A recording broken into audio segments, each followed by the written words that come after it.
Oi, pessoal, tudo bem?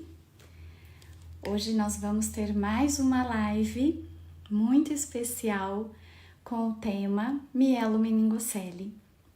Semana passada e essa semana e a próxima eu estarei trazendo para vocês convidados muito especiais para a gente falar um pouquinho, bater um papo sobre mielomeningocele, que é um tema tão complexo, né? Olá, pessoal, sejam todos muito bem-vindos. Daniela, Isabela, quantas pessoas, a Grace, quantas pessoas queridas, sejam todos bem-vindos. O meu bate-papo de hoje é com um super especialista, Dr. Alexandre Lourenço. Eu vou ver se o Dr. Alexandre já está aqui. Se ele estiver, olha, ele já está. A gente já começa a conversar. Enviei o convite para ele, assim que ele entrar, a gente já começa nosso bate-papo. Olá, boa noite. Alexandre! Olá, tudo bem? Boa noite! Boa noite. Que alegria te ver! É um Seja prazer muito eu participar bem-vindo! aqui com você. Obrigado. Ai, doutor Alexandre, você não tem ideia da emoção e da alegria que é estar aqui hoje falando com você, né? Que bom. Eu não sei, o nosso convite foi através da doutora Neuci, que além de uma especialista neurocirurgiã, ela é uma amiga de alma, de coração. Eu sempre ouvi falar muito bem de você e sempre me inspirei nas suas aulas, nas coisas que você passa para todo mundo. E eu queria te contar um pouquinho, porque acho que eu não tive ainda oportunidade, né? E para quem estiver também nos assistindo, eu sou fonoaudióloga de formação e eu tenho vários projetos com médicos, com especialistas da área da fonoaudiologia. E aí, eu fiz anteriormente, o mês passado, sobre alergia alimentar, né? E trouxe alguns convidados, algumas pessoas especiais, assim como você, para bater um papo com as pessoas. E aí eu falei, bom, antes de eu entrar num tema mais específico da fono, eu quero falar de uma coisa que tem um valor afetivo tão forte para mim, que é a mielomeningocele, né? Eu tenho uma filha de 23 anos que tem mielomeningocele e aqui em Campinas eu sempre trabalhei, fiz projetos, eu atendia casos neurológicos e aí por motivos de até questões físicas, eu parei de atender neurológico, mas eu nunca me afastei da neurologia, né, das crianças, das pessoas com mielo. E aí, quando eu pensei em fazer sobre a mielo, eu falei, puxa, eu quero trazer médicos, assim, de homens e de almas. E graças a Deus, todos os meus convidados atenderam os meus pedidos. É um prazer estar participando aqui. Você está falando assim, né? Na verdade, sendo uma mãe de uma criança, uma moça com mielo, né? Eu sempre ponho nas minhas aulas, uma das que eu faço questão de colocar sempre, que é uma equipe multidisciplinar, e nessa equipe multidisciplinar, os pais estão lá, né? O pai é uma parte importantíssima, né? Que a gente vê aquelas crianças que têm um suporte familiar, realmente o desenvolvimento é muito diferente daquelas que infelizmente não contam com esse apoio, né? Que infelizmente a gente acaba convivendo com isso pelas condições socioeconômicas do país e tudo mais. Nem todo mundo tem acesso a ter aquilo que pode ser proporcionado pela medicina, pelas terapias que podem estar disponíveis, né? Sim, e hoje acho que o objetivo maior é isso, trazer para essas pessoas que podem estar com a gente, nos ouvindo, que tenham toda a informação vinda de Dr. Alexandre Lourenço, né? Que é uma referência para mim, uma referência nacional, mundial. Então, antes da gente começar o nosso bate-papo, eu queria fazer a sua apresentação. É claro que todos já conhecem o Dr. Alexandre, eu sei que o seu currículo é extenso, mas eu preciso fazer uma apresentação de tão lindo que é o seu trabalho, de todas as Obrigado. formas que você já se especializou. Então, Dr. Alexandre Lourenço, ele é professor afiliado da Escola Paulista de Medicina, Unifesp, na disciplina de Ortopedia Pediátrica, ex-presidente da Sociedade Brasileira de Ortopedia Pediátrica e ex-fellow do Children's Memorial Hospital de Chicago. Então, assim, é uma pessoa que eu queria muito estar aqui hoje E mais do que todo esse currículo maravilhoso, eu sei que você tem um coração e uma alma gigante, maior do que todo o seu currículo. Ah, obrigado. Então, eu No agradeço currículo tem que colocar muito. o que eu aprendo com os pais todos, né? Porque realmente é um aprendizado que a gente vai tendo, né? Pois é. Tem algumas coisas que a gente tem dos mestres, dos professores que nos antecederam, né? Um deles, o Dr. Galucci, que era um professor da cirurgia torácica da Escola Paulista de Medicina, ele falou: o médico ele tem que fazer todo dia uma oração de humildade, porque é muito fácil a gente ficar se autoelogiando, que a gente tem um monte de coisa que a gente sabe, mas na verdade é isso, a gente tem que ter a humildade para reconhecer que a gente não sabe, veja só a Covid aí que está ensinando todo mundo, né? O que tem de médico apanhando com isso, né? É uma coisa extraordinária. Então é isso que falta muitas vezes, né? Então eu guardo isso do Dr. Galucci, que foi um mestre na cirurgia torácica, e também se mencionou no meu currículo a parte que eu faço questão do fellowship em Chicago, né? Que o Dr. Luciano Dias, que foi o meu mentor lá, é um médico formado na Escola Paulista de Medicina também. Ele é uma pessoa extremamente generosa, ele que possibilitou que eu ficasse lá um ano com ele. Ele formou vários fellows do Brasil, da América Latina, e é um dos maiores centros que tiveram que teve de mielomeningocele no mundo, né? E o Dr. Luciano Dias é uma pessoa extraordinária, né? E essa semana ele estava se aposentando, Ai, não infelizmente. acredito. Está se Verdade, doutor aposentando. Essa semana eu Alexandre. recebi essa notícia dele anteontem, que ele Ah, está mas ele ainda bem tá que se ele deixou o doutor aposentando. Alexandre e outros, né? Muitos outros, né? Doutor Alexandre.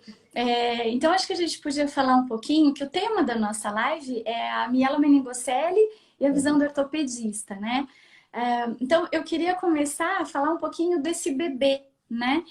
Que nasce com a mielomeningocele. Nós tivemos já lives com a doutora Nilce, como neurologista, com o doutor Márcio Miranda, da parte urológica, com o Dr. Marcelo Nomura, da parte da medicina fetal e um pouquinho da cirurgia intraútero, né? Uhum. Mas, especificamente, a gente sabe que a parte da fisioterapia e da ortopedia é uma parte, junto com a neurologia, muito importante, né? Que a gente vê graves sequelas, o quanto é importante o trabalho do ortopedista e da fisioterapeuta. Então, no bebê, quais seriam as deformidades mais comuns?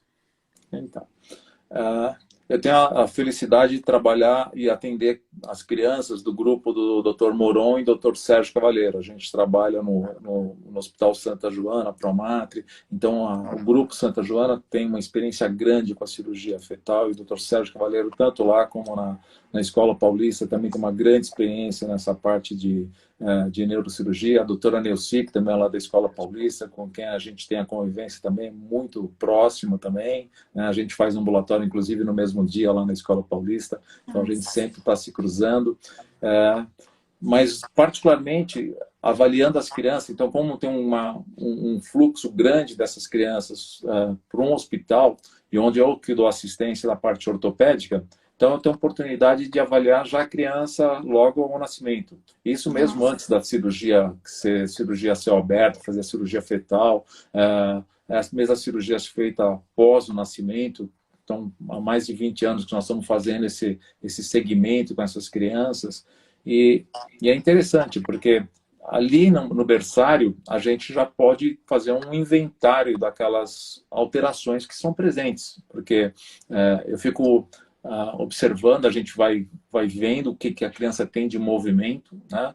E muitas vezes ali a gente já pode dar um bom sinal de prognóstico, né? De como vai ser essa criança, né? Porque através da ação muscular, a gente vê, por exemplo, um bebezinho, nasceu lá, a gente vê que ele consegue fazer uma extensão do joelho, ele tem o quadríceps forte, é o músculo do chute, né?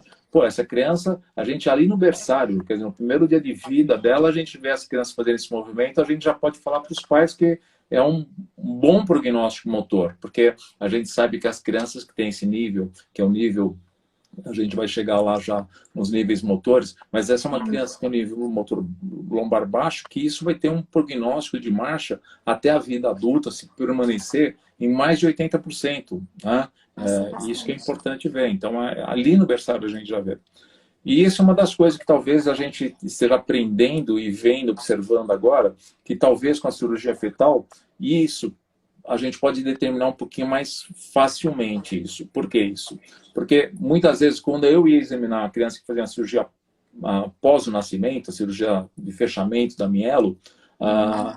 às vezes a manipulação daquele tecido nervoso para fazer o fechamento, tudo. Então a gente não, muitas vezes a criança não estava exibindo movimento, mas por causa da manipulação tinha sido muito precoce ainda, né? Então a gente tem que aguardar, deveria aguardar um período até conseguir determinar realmente se a criança apresenta ou não aquele determinado movimento que nos leva à classificação funcional, né, dessas crianças com mielo. E agora, com o fechamento feito ainda no útero, quer seja por fetoscopia, quer seja feita por cirurgia a céu aberto, já tem uma cicatrização daquela lesão. Então, nós já podemos fazer o inventário e ver realmente com uma fidelidade maior. A gente consegue avaliar melhor e já ver aquela criança com o movimento que tem e para, através disso, classificar.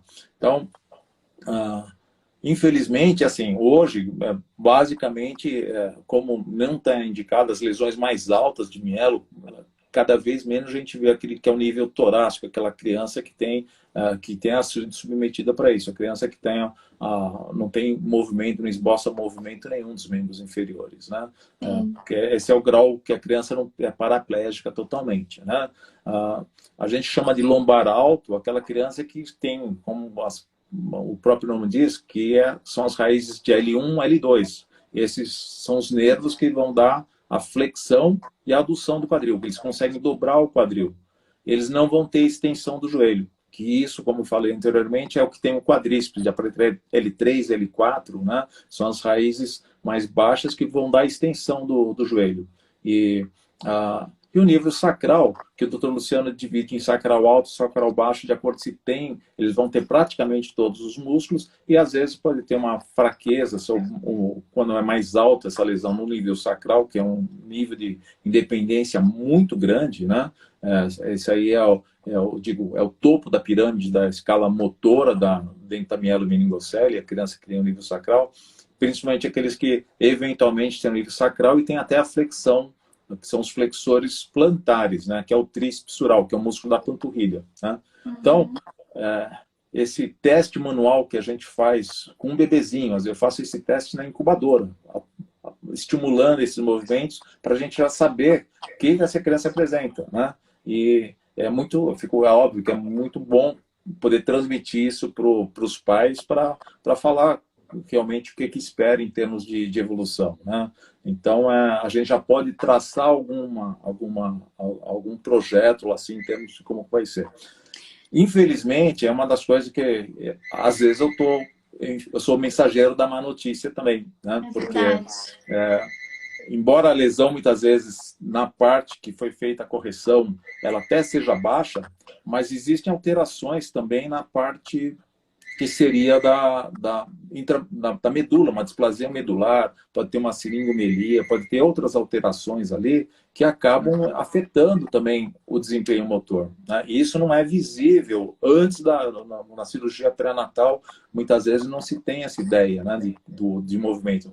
E essa parte, obviamente, a parte funcional dentro do útero não é possível fazer, né? Então ainda não se consegue ter. Então algumas crianças elas ainda vão nascer, mesmo que porque o que vai depender o nível motor, né, que é o que importa para a parte motora para muitas dessas crianças, é isso, é a localização e o grau de extensão do comprometimento dos nervos, da medula, né? Então nem sempre, mas a maior parte das vezes sim. Às vezes a gente tem lesões altas, também ao contrário. Às vezes a lesão está lá e a gente vê uma força motora muito boa, tá? E isso muitas vezes tendo melhorado, talvez aí é uma das a hipótese realmente do segundo ataque, que é o líquido amniótico, que poderia estar afetando o desenvolvimento desses nervos, né? Quanto mais tempo fica exposto, que esse é a justificativa para fazer a A cirurgia. cirurgia intraútero. Você Eu sabe que você... particularmente eu assisti ontem uma parte do seu live com o Dr. Nomura, que eu não conhecia, eu acabei vendo uma parte, é interessante, né? Eu vi você se colocando como, se eu teria feito.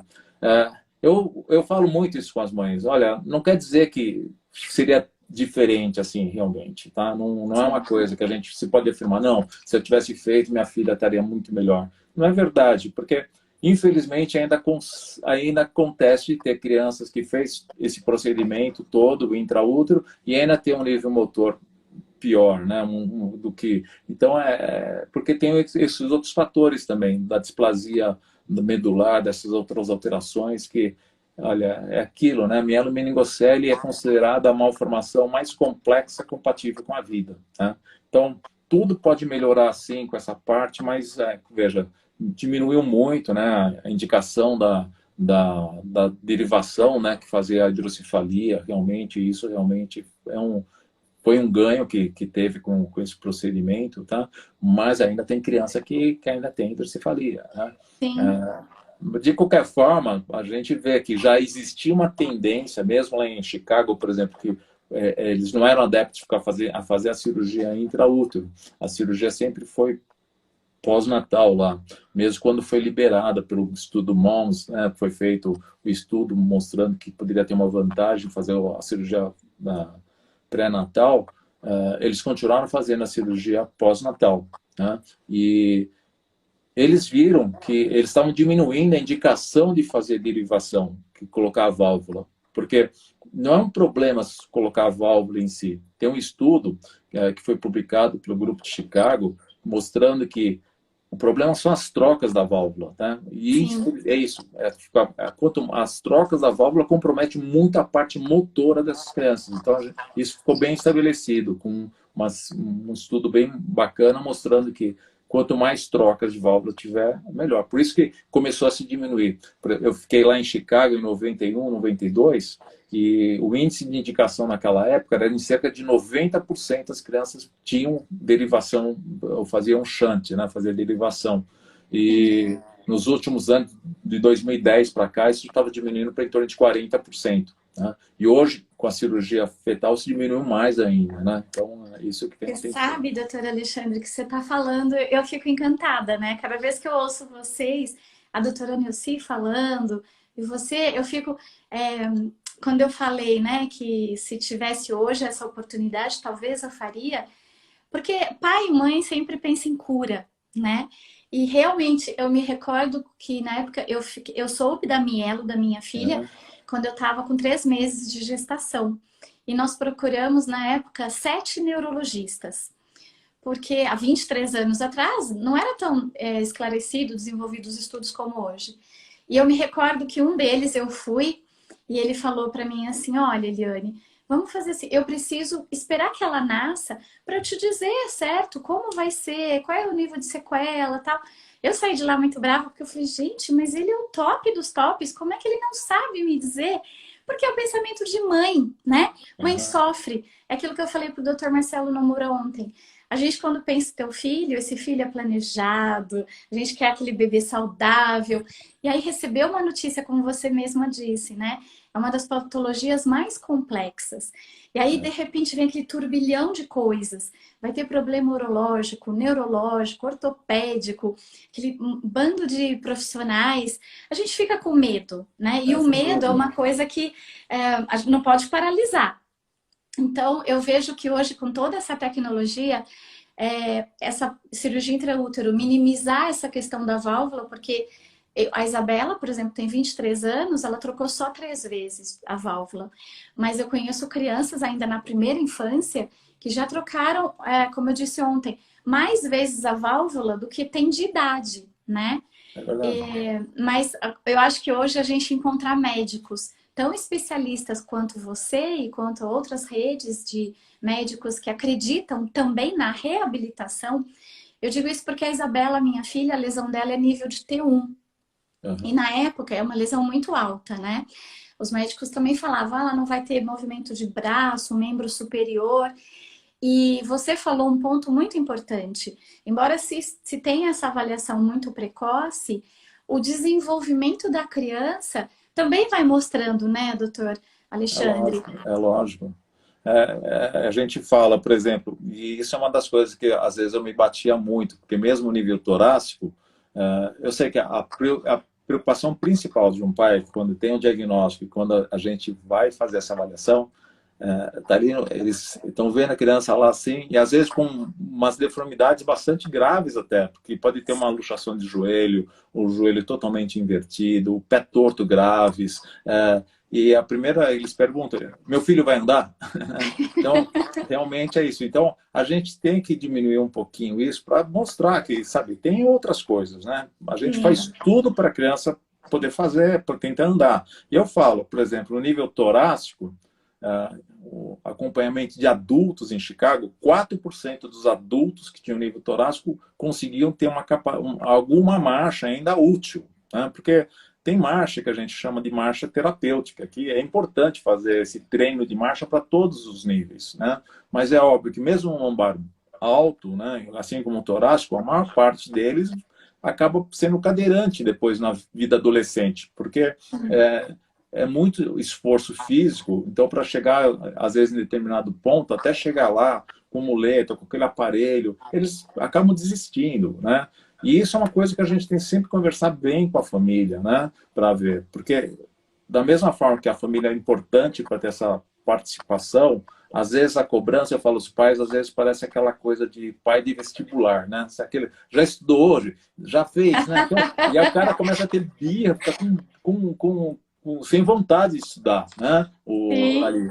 E aquela cobrança. Por isso que tem que ser estimulado e não ser cobrado. E eu já tive uma moça que hoje até ela é advogada, e uma mielo, e ela tinha lombar baixa, ela paciente do Sérgio Cavaleiro, e essa moça, ela tinha tudo para andar. E, inclusive, o peso dela, que é um dos fatores que atrapalha, ela sempre foi magrinha, sempre tinha o quadríceps super bom, mas a mãe cobrava desde pequena tanto, mas tanto dessa moça, essa menina, que quando eu mandei a mãe para o psicólogo, falei, a criança resolveu finalmente, a mãe se tocou e a criança começou a se empenhar e andar, né? E outra coisa que a gente vê também disso, nesse nível, infelizmente aconteceu com uma moça também que andava super bem, sempre andava. E quando chegou com 10 anos, ela chegou no consultório um dia e falou, ai, doutor Alexandre, então hoje eu não vou usar mais órtese. Eu falei, como assim? É que eu fiz 10 anos, eu não vou usar mais órtese. Eu falei, mas o que foi? Como assim não vai usar mais? Você precisa? Ela, não, mas minha mãe falou que quando eu fizesse 10 anos eu não ia usar mais. E essa menina, ela viveu isso. Ela nunca mais quis andar, essa moça. Nunca mais. E ela era super bem. Ela ficou realmente... A gente tem de tudo para fazer ela voltar a ter aquilo, porque ela andava muito bem. Ela tinha uma marcha que a gente chama de comunitária, né? Então, dentro do... Existem várias classificações. A mais usada, que é essa de Hoffer, né, que a gente fala, que é a marcha comunitária, que é aquela... Independente você está com muleta, se está com aparelho ortopédico. A marcha comunitária é aquela pessoa que está... Ela é independente no ambiente externo. Tem a marcha domiciliar, que é aquele que anda dentro do seu ambiente só, mas para distâncias maiores precisa de uma cadeira de rodas, né? E a marcha terapêutica, que eu já cheguei a mencionar, é aquele paciente que consegue fazer nas sessões de terapia, fazendo com barra, com muito esforço, com determinados aparelhos que se consegue fazer, só é uma marcha terapêutica, porque às vezes para andar uma distância de um salão da fisioterapia demora lá uns 20 minutos, meia hora, né? Uma distância de 10 metros. E ele fala, pô, é útil fazer isso? Eu sempre falo que é útil a gente tem que fazer o treino de marcha. Primeiro porque a gente não sabe, como eu falei, os 4% desses pacientes que podem ser independentes, a gente não tem a bolinha de cristal. Então não adianta falar uma pessoa nível torácico, nenhum lombar alto, essa criança não vai ser cadeirante. Eu falo, não acontece isso, né? E, infelizmente, eu entendo o papel de algumas instituições que chegam a falar, porque o dinheiro, algumas vezes, de uma instituição é curto, né? Então, eles têm que repartir por todo o bolo das crianças que têm problemas neurológicos mais diversos, né? Então, eles não podem investir tudo isso, né, para uma criança que tem praticamente 96% de ser cadeirante. Mas aquilo que você fala, né? Você como mãe, você como pai, você sabe. E eu como médico não posso falar, não sei se, eu não sei realmente. Então a gente pode investir. Porque sim, pode ser que ela fique nessa parte que consiga ter algum desempenho, porque vai depender muito do membro superior e de ter um aparelho, obviamente, que é muito caro, né? É um aparelho sim, que consiga fazer o membros inferiores, conseguir fazer com um tronco ou com um lombar alto, só fazer a reciprocação, esses aparelhos são muito caros, né? sim. Então não é para todo mundo, mas a gente pode tentar. Então, primeiro ponto é esse, tentar fazer isso aí. E segundo também, é porque a atividade de treino de marcha tem um gasto energético. E essas crianças com mielo, o grande problema é isso. Fica aquele ciclo vicioso, né? Porque eles não andam muito, gastam menos energia, começam a ficar gordinhos, ficar mais É, gordinho, é um peso adicional para levar, então fica esse ciclo aí que é ruim. Então, e o treino de marcha permite um gasto energético também. Óbvio que tem outras formas também seguras de fazer isso, né? Mas quem faz esse tipo de treino de marcha, eles mostram, né? Alguns estudos já mostraram que isso aí, a pessoa vai ser mais independente depois, quando for adolescente, adulto, para fazer as transferências, para sair da cadeira, para ir para um carro, da cadeira, para um sofá. Então, quem faz treino de marcha tem mais facilidade para fazer isso. Então, não é em vão tudo isso aqui, né? Que muitas vezes fala, não, pô, eu fiz toda essa terapia, meu filho está na cadeira, mas ele está melhor do que aquela criança que não fez nada, porque ficar na cadeira leva a deformidades, porque tem isso, né? As deformidades, a gente faz esse inventário, muitas crianças às vezes têm ao nascimento deformidades já bastante óbvias, mas outras vão ter por desequilíbrio muscular, né? sim, Então, por quê? Tem grupos musculares mais fortes que o outro, né? A gente chama de agonista e antagonista, né? De maneira geral, os músculos da frente, eles vão ser melhores do que os músculos posteriores, né? Então, vai dar um desequilíbrio, né? E esse desequilíbrio que a gente tem que começar a tentar ver e manejar isso. Esse é um dos papéis que a gente tem na parte ortopédica, né? Para ver isso, né? Mas, por exemplo, existem pacientes, eu tenho na minha aula, realmente mostro assim, exemplos de paciente nível torácico que não tem deformidade alguma ao nascimento, alguma. Mas fica naquela postura de abandono e não se faz nada, a gente chama isso mesmo, postura de abandono, fica com quadris em abdução, abertos, né? Em rotação externa, os joelhos ficam fletidos e os pés para baixo. Isso, em alguns meses, logo, a criança começa a desenvolver contraturas, que são rigidez nessas articulações. E isso vai complicar muito, porque nem para sentar direito, eu já tive que operar criança de 10, 12 anos com nível torácico que não conseguia nem adequar certinho numa cadeira de rodas, né? Ou se tem uma deformidade de inflexão, a gente não consegue colocar de pé. O pé que não tinha deformidade fica para baixo, fica em equino, a gente tem que fazer uma tenotomia. Então, a sim. gente acaba, não existe uma situação ruim que não possa piorar. E isso é uma criança, uma mielo, sem o devido cuidado, né? Porque acaba Sim. piorando mais isso, né? Doutor Alexandre, eu acho que assim, o tema de mielo, eu acho que tinha que ter uma conferência de 3 dias para falar de tanta coisa. Você tá falando, a minha cabeça tá aqui fervilhando de ideia, de pergunta, né? Eu falo, meu Deus, como é que eu vou organizar tudo isso em 1 hora? E agora a gente tem só meia hora, meu Deus. Isso tudo que você falou é tão lindo, né? A individualidade. Quer dizer, a gente encontrar um médico como você, que recebe o João, a Maria, o Pedro, e olha cada um. Tudo bem, Mielo tá aqui, né? Tem o protocolo de avaliação, papá. Mas o Pedro é filho do João e da Ana. A Eliane é mãe da Isabela com o Moacir. E isso faz muita diferença, É né? lógico, não é receita de bolo, né? É isso que você está falando. Existe o fator, você falou muito dos gastos, né? Uma criança com mielo, ela dá um gasto grande, né? Você falou das instituições. As instituições, aqui em Campinas tem a Casa da Criança Paralítica, São Paulo tem a CD, a Isabela frequenta a CD, né? Você vê que é o empenho dessas pessoas para deixar essa instituição firme e de pé, para que possa atender essas pessoas menos privilegiadas, né? E essa live, todas que eu fiz de mielo, eu estou conversando com pessoas do Sul, de Recife, do Mato Grosso, e eu estou muito feliz por isso, porque às vezes essas pessoas não têm a oportunidade de ouvir médicos como você, como outros que eu trouxe, né? Uhum. E esse seu olhar de... Eu sempre digo assim, você tem que acreditar na reabilitação. Embora exista tudo isso que você falou, porque você é médico, cirurgião, a gente também tem que ter o olhar franco, verdadeiro, né? Mas se você acredita nessa reabilitação, eu digo isso pela minha filha, né? A Isabela, eu sei que ela é um caso grave ortopedicamente falando, mas ela conseguiu ter uma vida autônoma, independente, tão boa, que é acreditar nisso, na plasticidade cerebral, na reabilitação. E aí, tem várias perguntas aqui rodando, que eu tô ficando maluca com tanta pergunta, mas a Daniela Gabellini, que é uma das físicas que participou do livro de Mielo, até esqueci de contar, né? Eu, a Valéria e a Daniela. A Daniela é fisioterapeuta, eu sou mãe, Valéria é mãe. E nós fizemos um livro sobre mielomeningocele, um olhar bem assim dos médicos, depois dos fisioterapeuta, fono, TO, e depois os depoimentos dos pais. Como que era receber a notícia, o que que é mais doído. E aí nasceu, depois de 3 anos, o livro.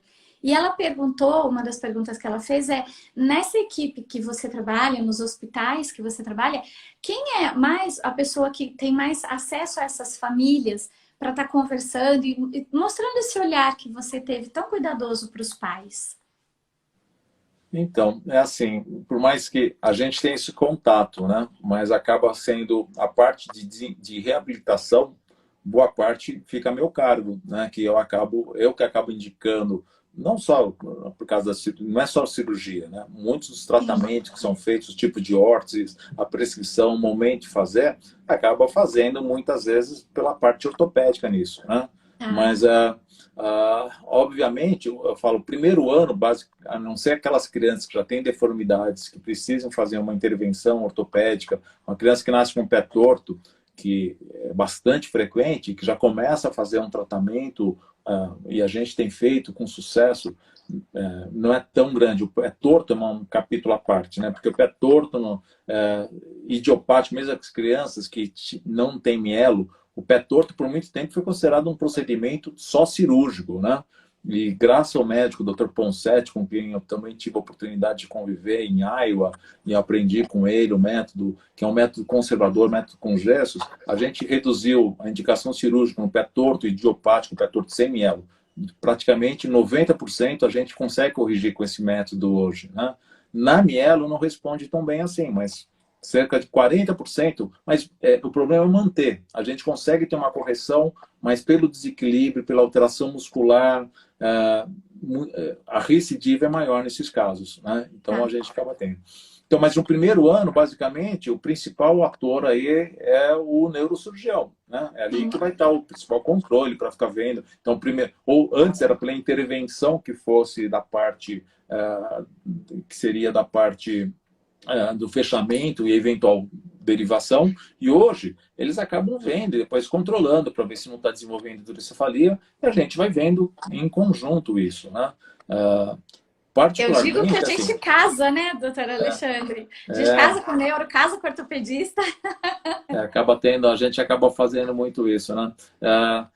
Dentro assim, o ideal, mas não faz, eu percebo que não fez tanta diferença, assim. Nos Estados Unidos é muito comum ter os centros de espinha bífida num único hospital, porque é um único local, que o médico já tem o seu consultório lá, tudo. Não é a nossa prática aqui no Brasil, né? Porque eu atendo o Dr. Sérgio Cavaleiro, que é e a doutora Neuci, tem os consultórios à parte, né? Os urologistas também, então eles acabam passando, né? A gente acaba vendo. Muitas vezes vem de fora, acaba passando, mas a gente consegue conciliar bem isso, a gente tem um contato muito grande entre nós, né? Então, isso que eu ia falar agora, doutora Alexandre. A gente tem um contato muito grande.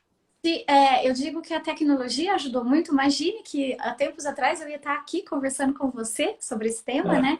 Eu, como fonoaudióloga, eu atendo muitas crianças com dificuldade alimentar, com alergia. Então, tem o pediatra, tem o gastro, tem a alergista, tem o otorrino, tem a terapeuta ocupacional, tem a nutricionista, a psicóloga. É uma equipe grande, né? Só que também tem cada um num consultório. Mas a gente se fala por telefone, a gente vai em congresso junto, a gente estuda junto. Então isso afunila e aproxima, né? E quem ganha é o paciente. Doutor Alexandre, tem 3 perguntas aqui recorrentes que eu preciso fazer para você, Que é assim, a Fernanda, a Daniela, a Patrícia, algumas pessoas perguntaram, para o nível torácico, precisamos do treino de marcha? Você recomenda o treino de marcha em esteira? A partir de que idade o treino de marcha? É que tá esse bombardeio de perguntas, eu resolvi te perguntar, porque senão... Então vamos lá, vamos responder, vamos por partes, né? Então vamos lá. Primeiro, é assim, o que a gente tem que fazer como ortopedista? É tentar corrigir as deformidades mais grosseiras no primeiro ano de vida, tá? O importante é que essa criança com 1 ano de idade, entre 10 meses e 1 ano de idade, esteja com os membros com alinhamento adequado para ser colocada de pé. Então, essa criança vai para um parapódio, vai usar talas de lona, vai usar uma órtese curta. Não é o momento de fazer nenhum tutor nessa fase aí, né? Porque não é impossível, né? Então, mas tem que colocar de pé. É sabido que as crianças vão ter um atraso no desenvolvimento. Mesmo no nível sacral, a idade média que o nível sacral começa a andar é por volta de 2 anos. E essa é uma criança que tem um melhor prognóstico. Então, a gente sabe que vai ter um atraso de desenvolvimento, né? E, de maneira geral, um nível lombar baixo, aí ele vai ter começar a melhorar a marcha por volta de 5 anos de idade. Então, é um caminho longo, né? Fazer isso aí. Então, às vezes, a criança responde antes disso, tá? Mas a média, muitas vezes, a gente tem que explicar isso para os pais, tem que ter paciência, tá? A gente vai vendo lá, porque é muita coisa que muitas crianças passam, né? Porque tem que fazer isso, então vai fazendo. Então, uma criança com nível torácico, por exemplo, vai depender muito de como que vai os seus membros superiores dela e a vontade. Isso aí vai ser muito isso, né? Não tem que ficar fazendo treino de marcha com essa criança quando a criança não está nem respondendo verbalmente, né? A gente entender a criança, saber isso, vai ser uma idade muito maior que vai conseguir fazer. Mas todas as crianças, mesmo a nível torácico, a gente tem que colocar de pé. Então tem que alinhar os membros inferiores, tem que estar bem alinhadinho, tá? Para conseguir fazer que essa criança fique de pé, com parapódio, com tala de lona e sempre com a órtese curta. Mas Porque essa órtese curta é uma briga que eu tenho com os fisioterapeutas que não entendem mielo muitas vezes, que eles querem colocar mesmo uma órtese com dobradiça, né? A órtese articulada. Essa órtese articulada é uma órtese que serve para paralisia cerebral, não tem nada a ver com mielo. Ou a mielo, eventualmente, o nível sacral, consegue andar sem a órtese, tá? Ou, na verdade, vai usar uma órtese fixa. Tá? Não tem órtese articulada para mielo, isso não serve para nada. É um capítulo à parte aí, mas é importante fazer essa... Você recomendaria, por exemplo, parapódio para uma criança de 6 meses? Não. Nenhuma criança normal ficar de pé com 6 meses. Eu não recomendo nada disso aí, né?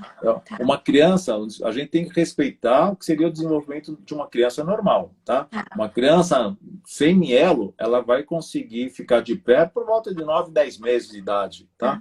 Esse negócio de andador para essas crianças sem nenhuma patologia é totalmente condenável, né? Esse uso de andador e tal. Eu sempre falo isso. Tem muitas mães que chegam lá com 6, 7 meses, a criança não tem nada, e chega e fala, posso colocar no andador? Não pode, não deve, né? Proibido isso aí. Uma coisa que a gente já tentou, na época que eu fui presidente da sociedade, a gente tentou proibir isso. Infelizmente, a Associação dos Fabricantes brinquedo, né? Uma coisa que chega até matar, porque a criança cai e machuca.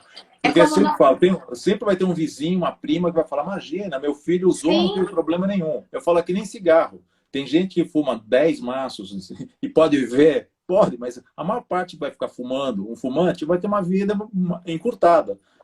Porque a medicina não é uma ciência exata, né? Mas a gente tem que trabalhar no pool, no que responde um grande população, né? Um grande número de pessoas. Não se fala pelo individual, né? No individual, na hora que a gente vai estabelecer um tratamento para aquela pessoa para fazer ali. Mas quando a gente vai ficar falando eu tive sucesso, eu tomei um remédio aí e melhorou, não, sarei da Covid, né? Sim. Doutora Alexandre, funciona para todo mundo, né? Sabe que o meu marido, ele é engenheiro, né? E engenheiro é aquele raciocínio cartesiano, 2 mais 2 é 4. E eu tô na área da saúde, né? E aí, às vezes, eu fico com um paciente, às vezes eu tô no celular, 10, 11 horas da noite, ele fica, como assim? Não sei o quê. Aí eu falo pra ele, amor, às vezes na medicina, 2 mais 2 é 5, não é 4. A doutora Neuci que o diga, porque a É. Isabela, em 2010, ficou 93 dias na UTI do Samaritano em São Paulo. E ela pôs a DVE, foi a primeira vez. Foi a terceira e última cirurgia da Isabela, né? Nesses 23 anos. E eu olhava aquilo e eu falava, nossa, não tá legal isso. Aí a doutora Nilce chegava e falava, doutora Nilce, mas isso aqui não tinha que ser assim, assim e tal? Isso aqui parece que tá diferente. Ela falou, Eliane, 2 mais 2 é 5, como você fala. Tem uma pergunta aqui, doutor Alexandre, que eu preciso fazer também, porque já fizeram várias de quadril. E aí a físio Silvana Padovan, ela pergunta: a postura ereta e a marcha precoce com ajudas ortopédicas evita a luxação coxo-femoral ou ela é inerente à sequela da mielo? Não é inerente, mas é muito provável, mais de 50% das crianças vão apresentar uma luxação do quadril. Por outro lado, está bem estabelecido, com vários, inclusive a minha tese de mestrado que eu fiz lá em Chicago, com o Laboratório de Marcha, mostrando, e a doutora Ana Paula do Sul, a doutora Ana Paula também fez outro trabalho espetacular, mostrando que não interfere em nada com a marcha você ter o quadril luxado ou não. E está fadado ao fracasso qualquer tratamento. Eu levantei todos os casos que foram tratados, porque anteriormente se acreditava que fazendo cirurgia para o quadril ia melhorar, porque e isso é uma coisa importante para a gente esclarecer, né? Porque a luxação do quadril não deve ser tratada. Tá?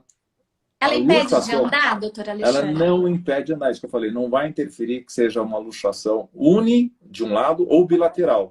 Ela não impede você andar por causa da luxação. E tentar fazer, porque tem um desequilíbrio muscular grande. Os músculos flexores do quadril, que estão na frente, eles são muito mais fortes. E os posteriores, que é o glúteo, é muito raro que uma pessoa tenha. Né? Então, é o nível sacral. Então, é exceção a gente fazer algum tratamento cirúrgico ou tratamento, porque quando eu falo em luxação, muitas vezes o pai vai pesquisar e fala, dá para colocar um suspensório de Pavlik, que é o que a gente trata. Eu trato muitas crianças com displasia de quadril, né? Quer seja com quadril luxado ou não, mas crianças que não têm nenhum déficit motor, que não é o caso da mielo. Então, o suspensório de Pavlik não é usado na mielo, não tem, acaba atrasando todo o tratamento da criança de reabilitação, que deve ser fazer o estímulo, tudo, e fica colocando a criança amarrada, ou fazer um gesso, tentando colocar o quadril no lugar. Tira o gesso, o quadril vai sair. Faz cirurgia, e depois da cirurgia, você põe o quadril, fica maravilhosa a cirurgia. Às vezes, na retirada do gesso, o quadril já luxou. Então, e é uma coisa importante que os pais aprenderem, saberem isso, que isso é o tipo de cirurgia que não deve ser tentada. Eu vejo colegas, e o ano passado eu tive uma discussão no Congresso Brasileiro que é desagradável até, porque o colega mostrou, vale a pena tentar. Ele mostrou invariavelmente todos os casos que ele tentou e o quadril saiu do lugar. Eu falei, mas não tem cabimento fazer esse tipo de procedimento. Faz a cirurgia, só é não adianta os pais, às vezes o médico convence, mas só serviu para o médico, que isso é uma coisa que tem que ver. Na mielo, é raro que não tenha um procedimento cirúrgico que não possa ser feito. Mas será que precisa? Então é importante ter isso aí. Por isso que tem um conhecimento. Muitas crianças chegam lá querendo operar o quadril. Eu falei, não opera, não faça isso. Por outro lado, quando você opera o quadril? Opera-se para tentar, às vezes, restabelecer o equilíbrio, tá? Não para corrigir a luxação. Às vezes a gente faz um alongamento na musculatura, porque ele está com uma contratura, inflexão, quadril, tá? Isso atrapalha até a coluna. Então a gente faz, às vezes, um alongamento dessa musculatura para conseguir fazer quando a fisioterapia não resolveu. Tudo que puder ser resolvido, a gente dá um tempo para a fisioterapia melhorar. Mas na medida que já tem a deformidade, aquele músculo está em encurtamento e tal, às vezes a gente tem que alongar. E isso é importante. No quadril, as contraturas, né, essas rigidez muscular, elas são mais danosas do que a luxação em si. Então a gente trata para tentar equilibrar. É mais importante a gente tentar manter a pelve nivelada. Fala, pô, mas e se um quadril fica luxado e o outro não? Acontece isso. Então a gente tenta ver se consegue manter o movimento simétrico e algumas vezes se usa compensação de um lado, né? Quando é unilateral, se põe uma compensação no solado, na órtese, e posteriormente a gente faz o quê? A gente pode usar um bloqueio ósseo, a gente faz chamada epifisiodese. a gente bloqueia aquela placa de crescimento para poder estabelecer que ao final do crescimento essa criança tenha os dois níveis, os dois membros inferiores nivelados, né? Então é mais importante isso do que ficar tentando. Não dá.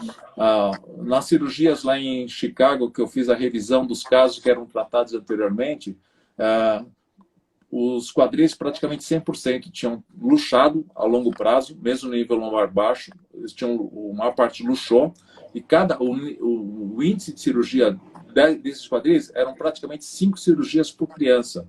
Era muito. O doutor Luciano Dias, quando eu fiz o levantamento, ele ficou assustado. Porque muitas vezes aquilo lá, o paciente volta, vamos marcar, vamos tentar fazer de novo, vamos fazer assim. Então, existem cirurgias ortopédicas. Então, a partir daí, ele realmente abandonou. E a maior parte dos médicos que conhecem mielo não tratam de tentar reduzir o quadril. Porque só vai fazer bem para o médico. Tem que falar isso aí. Para a criança vai ser péssimo. Tem uma mãe aqui que ela perguntou, meu filho tem luxação no quadril direito e está ficando com uma perna, ai meu Deus, perdi, maior que a outra. Isso atrapalha a marcha? É isso que eu acabei de falar. Realmente tem isso. A gente vai ter que usar uma compensação durante o crescimento. E existe uma maneira da gente, às vezes, nem em todo caso, fazer isso, né? Mas a gente fala crescimento guiado. Em vez de esperar, porque essas crianças, você pode falar, uma criança que não tenha mielo, por exemplo, pode fazer um alongamento do osso quando tem uma diferença, mas na mielo, principalmente com quadril luxado, não vai se fazer isso. Um caso ou outro até pode ser indicado, mas é um procedimento também, naqueles pouquíssimos casos que tem indicação, um procedimento muito agressivo.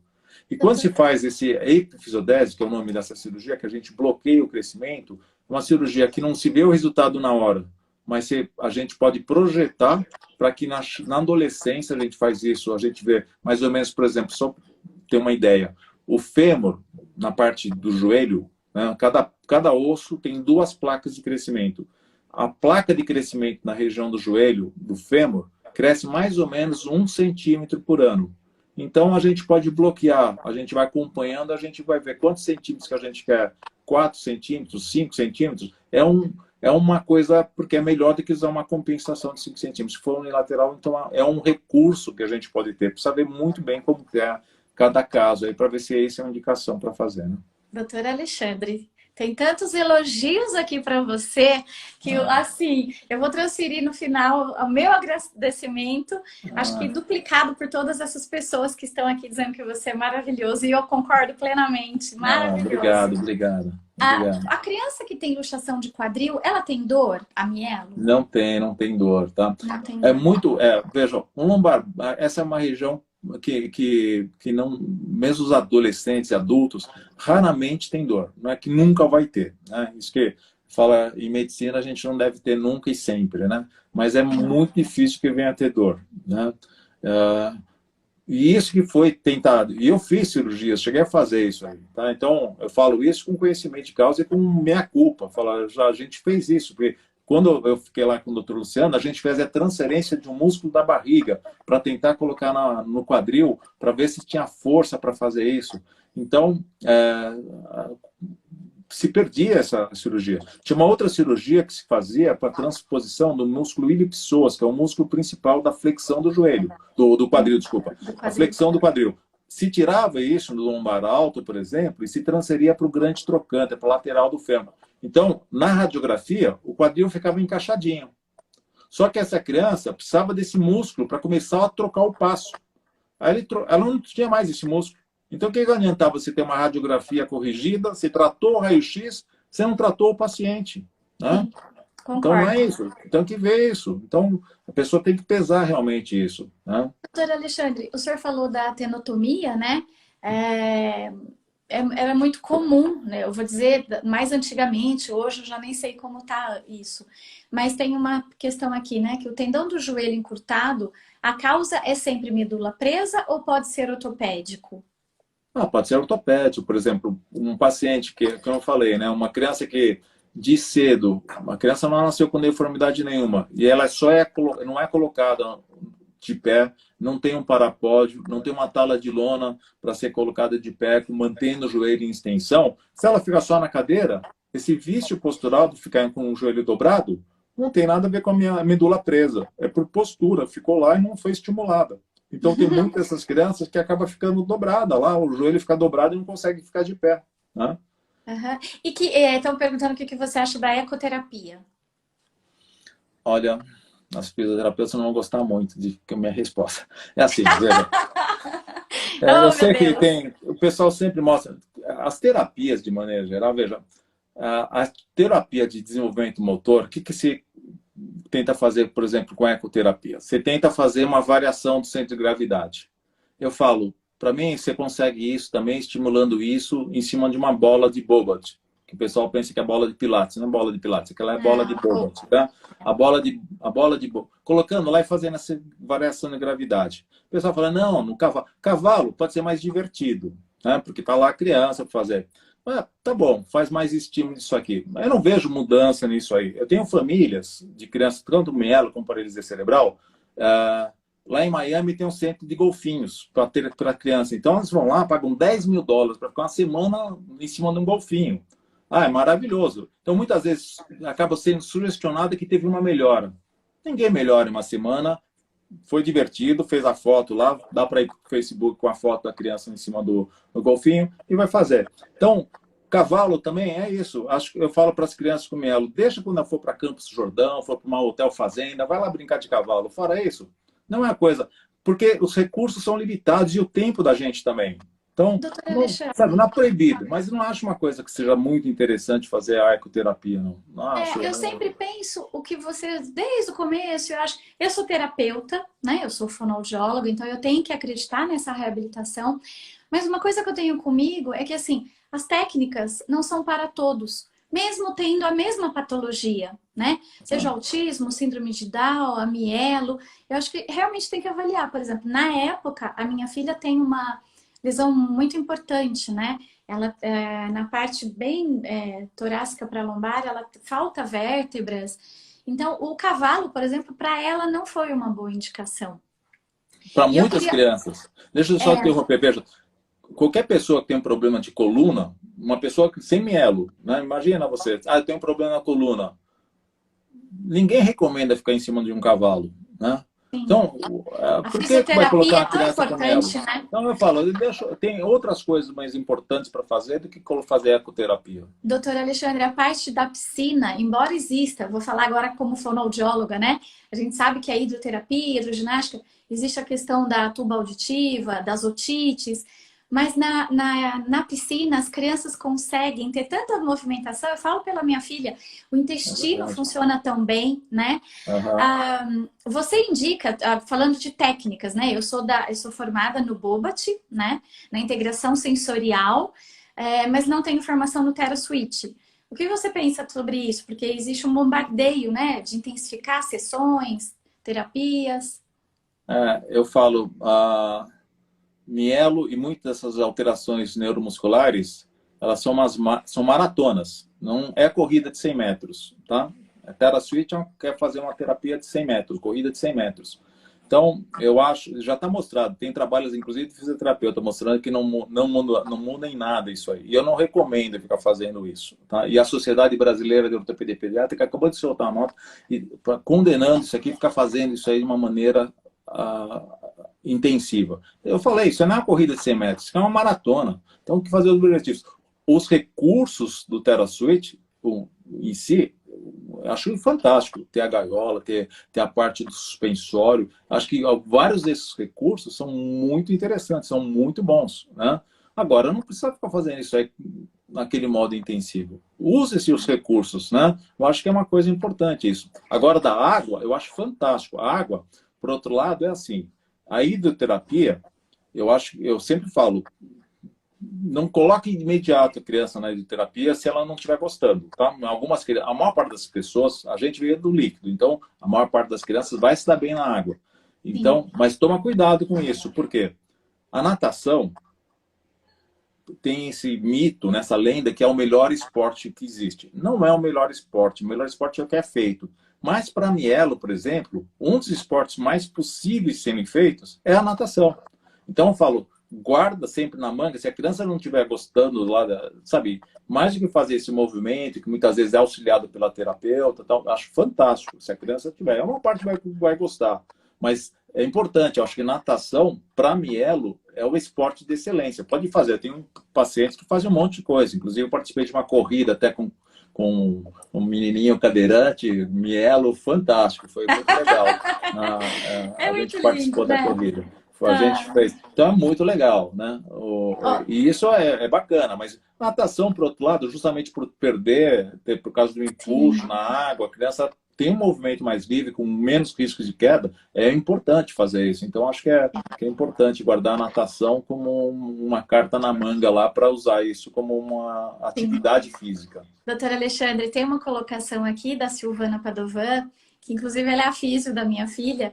Ela acompanha a Isabela desde bebê, né? E ela é uma ótima profissional e ela colocou assim: acompanhei crianças que fizeram TERA e desenvolveram dor muscular, fasciculações, acho que é isso, Uhum. etc. Eu uso como recurso, nunca como protocolo.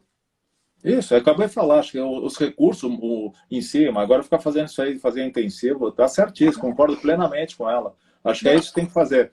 Não tem que ficar fazendo terapia, tem que fazer, porque Doutora não é para Alexandre, fazer um estímulo tão alto assim. nós temos 5 minutos. Ai, Então meu tá, vamos lá. Deus, eu ficaria mais Eu uma falo hora muito, né? aqui. Desculpa, vamos lá. Olha, eu vou dizer uma coisa. Muitas pessoas falaram para mim, Eliane, você tem que fazer mais live de mielo. A doutora Nilce, no dia da live dela, a imagem dela ficou congelada. Eu não sei o que aconteceu. Aí, esses dias, falando com ela, ela falou assim, Eliane, eu tô te devendo uma live. E aí tem um monte de gente aqui falando assim, por favor, qual vai ser a próxima live de você com o doutor Alexandre? Mês que vem? Então, quem sabe, né? Porque a gente tem muita coisa para falar sobre mielo e uma hora faz assim, né? Foi rápido, foi Mas gostoso. se você quiser falar alguma coisa sobre mielo, sobre atualidade, a gente tem mesmo só 5 minutinhos. É. Assim, a Mielo, na verdade, é isso, né? Porque hoje, até no mundo, começou a ter um interesse maior, assim, de algum.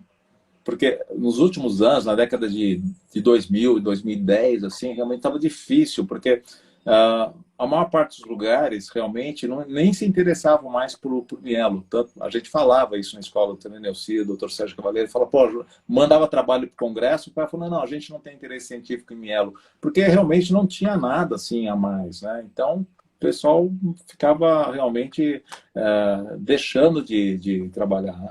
Infelizmente é isso, né?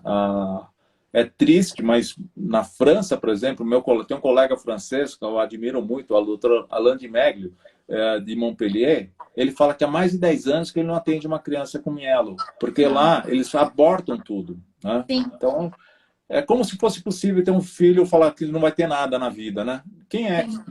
Sabe, não existe vida sem um problema, né? Não tem assim. Então não existe essa coisa. É óbvio que a gente quer proteger, quer que a vida seja perfeita, mas não existe, né? Então, infelizmente tem isso. Então, alguns recursos que a gente pode começar a pensar, que vai de célula-tronco, um monte de coisa, aí realmente ainda, sabe, é mesmo como TeraSuite aí muitas vezes, né? O pessoal acaba aplicando, faz muito bem para o terapeuta que está cobrando muito caro para esse tratamento.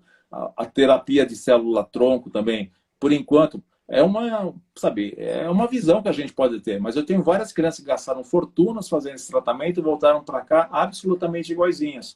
Muitas vezes, no Doutora primeiro momento, Alexandre. até fala que melhorou, mas não, sabe, Sim. não mudou nada, né?